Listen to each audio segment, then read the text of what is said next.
Well, howdy. Behind me here, that's the kit from 1 week ago on Friday for my weekly pickup game. Figure I'll step behind the table here and tell you a little bit about it. I'll tell you this much, man, there are some gems in this kit this week. This is an absolute stunner of a look, I think. So probably the best way for me to do this is to kind of clear off the table and bring the pieces up and talk about them individually.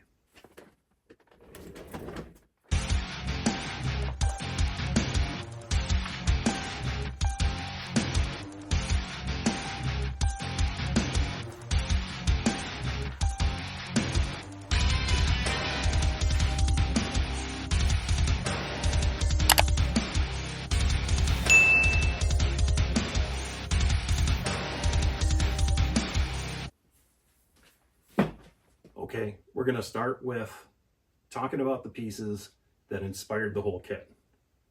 And that was starting with my custom Cooper Goalie jersey in maroon and white. This is a custom jersey I designed, and it was made by justhockeyjerseys.com.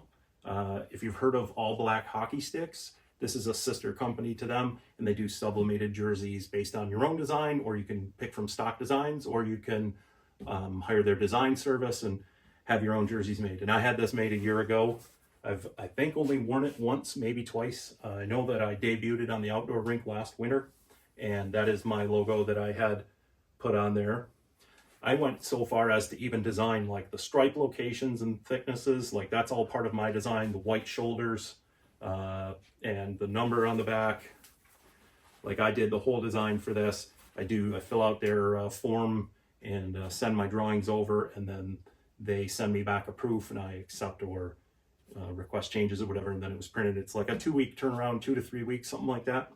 And as long as you don't run into too many issues in the design process.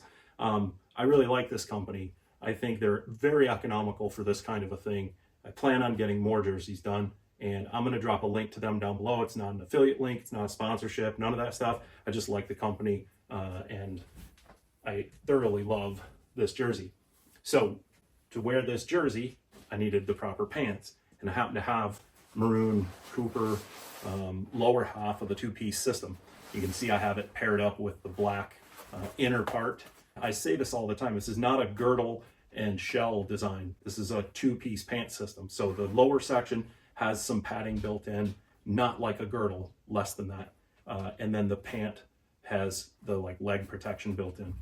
So in this case, when I did this, I actually had some maroon jersey material, and I made a little patch and put the matching logo there, and I put that over top of the Cooper logo. I think this has the Technoflex logo, or I don't even remember. It might have a school logo or something on there. I don't remember what's under it, but I put my own logo there to match the jersey. And then tying it all together, the SK2000 with HM30 and an original Cooper GTP dangler. And this is one of the rare maroon SK2000s. I don't get a lot of chances to wear it. It's the whole reason I had this jersey made up and got these pants and stuff, was to have a kit that it worked well with. One additional thing, right at the beginning of this game, a puck hit me like in the forehead. And it's funny that my first thought was, please don't break the helmet. And then a little bit later in the game, which I can explain in a minute here, I was a bit distracted, and somebody sent a puck from like the blue line, and it buzzed right over my head. And yeah, I was pretty grateful that I didn't damage the bucket. The maroon is a really rare color. They're hard to come by. That was the inspiration. That was my color for this kit. And let me show you the gear I paired it up with. Start with that. Reactor 5 chest protector. Once again, phenomenal chest protector in my opinion for the era. Really happy with it. Keeps me safe.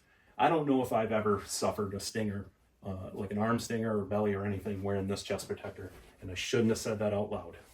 So here we are with the pads. These are Cooper Reactor 3 pads, and these would be from most likely 1995. They're either 94 or 95. It's a little hard to tell based on two reasons. Number one, in 94, when they introduced the Reactor series, they were coming off the heels of the GP 3000 Senior Pro pad line, and they are basically the same pad. In the 94 catalog for the Reactor 3, they actually show a GP3000 leg pad. It doesn't have any Reactor branding, it doesn't have the triangle, it doesn't have any of that stuff. No Reactor there. In fact, the pictures even show GP3000 right there on the boot. So it's a little hard to tell for that reason, because I don't have any variant imagery to go by for the 2 years they existed on the Cooper branding. But these are custom made for Byron Penstock. And at the time, I believe these would have been made for him when he played for the Wheat Kings. Now, when I got them, these were mint, never used. In fact, one of the ways I know they had never been used was they used this like wax lace for the toe ties. And when I got these, they were still, in fact, you can still see the factory bends from them having been sitting. They were tied up like original ones. They had never been opened up or anything, and they were all kinked when I brought them out. They were like that. So they'd been sitting forever that way, and they were attached up here on one of the straps. They had no wear on them at all. These pads are in phenomenal condition. Now, I've said this a few times recently because somewhere around here are a bunch of leather straps I've been making. Just like with all the other pads, these black PU film leather straps are peeling and flaking and everything, and they're gonna need to be replaced. Yeah, so they're pretty stiff pads. They're really, really smooth. And interestingly enough, even though they were marketed as lightweight, they are over 7 pounds each, and they're still, they're foam and deer hair. So can usually show on the strap channel, you can usually find a spot or two where there's some deer hair sticking out. Yeah, you wouldn't think in 94, 95 there'd still be deer hair pads, but there were. Don't think it's a lot. I know this is some foam in here, but I think some of the bulk stuffing of it is still deer hair. From those, we go right to the gloves.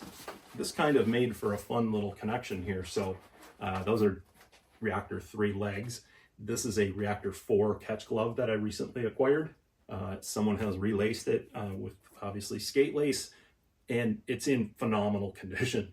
It doesn't look like it had seen very much use at all prior to coming to me. One of the really cool parts is these have this sweat pad on the inside of the wrist, and these are always trashed, always rotten. This one's in great shape, still soft. That Nash material is really soft in there. So all I did was clean it and keep using it. I think it's the only Reactor glove I have that pad in. So I don't think I've used this one before. Honestly, don't remember.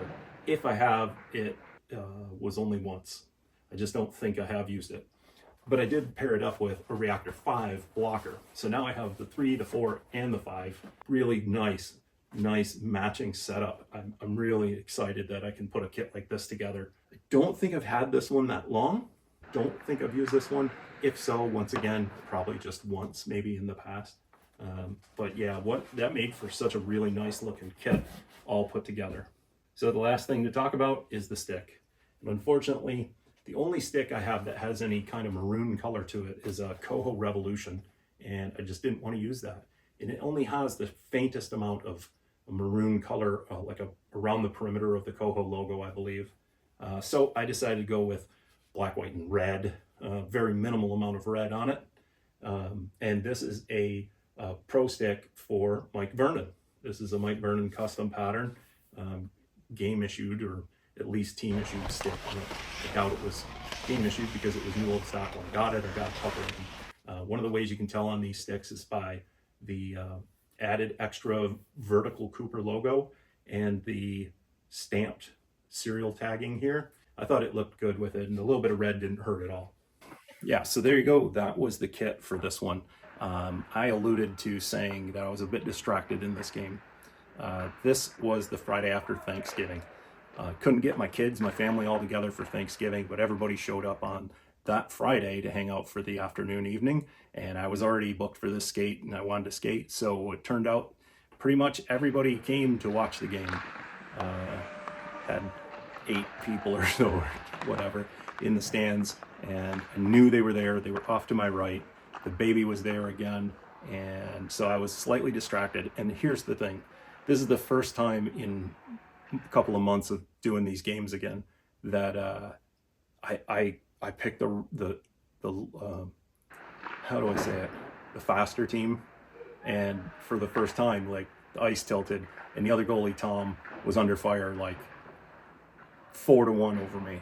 I felt like I was playing pretty good, but as things progressed and as I was interacting with my family and not really fully paying attention, I made mistakes. Easy goals were scored. Yeah, that's my fault. I should never do that. I like need this as practice. I shouldn't screw around like that. But it was still a fun night. It was enjoyable. Yeah. Anyway, listen, if you don't follow me on Instagram, it's at the Cooper Goalie. If you haven't done so yet, check out the links in the description down below. There's a shirt back there hanging. That's my combo claws design that I did a few years back, and I wear that on a Christmas jersey that when I play at the Christmas time. I've decided to go ahead and start selling some merch, and that's one of the shirts available, and that's available in men's, women's, children's, and infants. And the other is a logo like on my jersey there, my CG Cooper Goalie logo. That's kind of a variant inspired by the original Cooper logos. I'll mention again, the skate that I do, my buddy Dave owns a company. They've developed software to manage these types of skates. If you run a group skate, a weekly skate type of thing, and have all kinds of people that you're trying to book to get in and fill the benches, and it's perfectskate.com. I'll put a link to that down below too. Hey, if you like this video, hit thumbs up. If you haven't done so yet, hit the subscribe button and the bell notification. Look forward to a few days from now. I'll have a game edit available and up on the YouTube, and you'll see the whole game. One of the first times I came off the ice not feeling phenomenally exhausted after 65 minutes of skating or so. Anyway, thanks for watching.